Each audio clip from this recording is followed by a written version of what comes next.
Idol, anong pinagkaiba ng mga kabataan noon sa kabataan ngayon?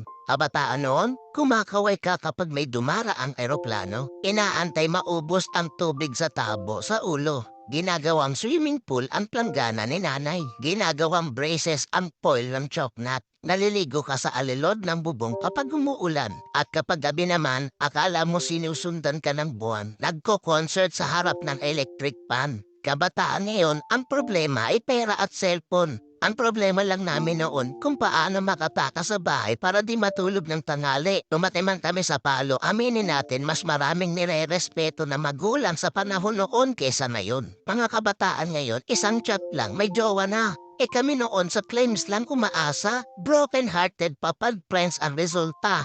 Mga kabataan noon, ang dami ng alam na trabaho. Kesa sa kabataan ngayon, tamad na, puro pa gadgets, di pa mautusan. Minsan nagiging ibon, minsan nagiging paniki. Wait lang, wait lang, wait lang. Batako, batako, batako. Idol, hindi kawawa ang batang inuutusan sa gawaing bahay. Ang kawawa ay yung batang lumalaki na walang alam sa buhay.